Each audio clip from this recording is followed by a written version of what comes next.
የቀይ ባህር ጉዳይ እንዴት የኛ ሆነ እንዴት ከኛ ሄደ ምርምር ይፈልጋል።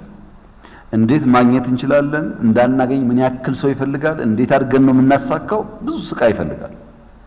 አትሊስት ግን ኢትዮጵያውያን ያስፈልገናል ላይ መግባባት አለባቸው። በዚያ ምክንያት እኮ ነው መከራ የምናየው። ማዳበሪያ እኛና ኬንያ ገዝተን ኬንያ ናይሮቢ አድርሰው የሚሸጡበት ዋጋና እኛ ኢትዮጵያ የምናመጣበት ዋጋ አንድ ሊሆን አይችልም። ነዳጅ እኛና አንዱ ጎረቤት ሀገር ገዝቶ ሊሆን አይችልም። ፕራክቲካሊ እያየ ነው መከራው፣ ችግሩን እያየ ነው። ይሄ ጉዳይ እኮ ያስፈልጋል ብሎ ለማሰብ እንዴት ኢትዮጵያውያን ያውም ሚዲያ ላይ የምናወራ ሰዎች እንቸገራለን። ስናሳካው መዋጋት የለብንም፣ ሰው መሞት የለበትም ምናምን አካባቢ ላይ ዲፍረንስ ይኖር ይችላል። አስፈላጊነቱ ላይ ግን መለያየት ተገቢ አይመስለኝም። ጋዜጠኞች ገለልተኛ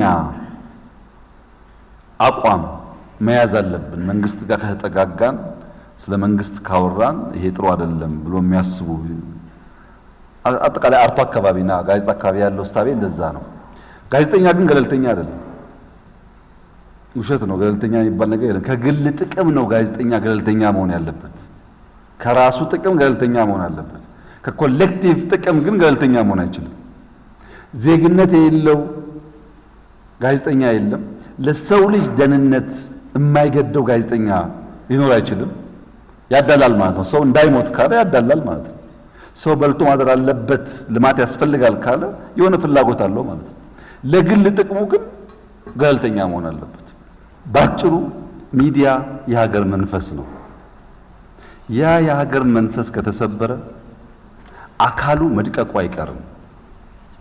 መንፈስ ሰባሪዎች አካል አድቃቂዎች እንደሆኑ አውቀው ካልተጠነቀቁ በስተቀር የልጆቻችን መሻት፣ የልጆቻችን ፍላጎት፣ የሀገራችን ፍላጎት ኮምፕሮማይዝ በሚያደርግ መንገድ በየለቱ ከሰራን ውሎ አድሮ ጥፋት ማስከተሉ አይቀርምና ለብሔራዊ ጥቅም የቀናንና የተጋን መሆን አለብን ብዬ አምናለሁ።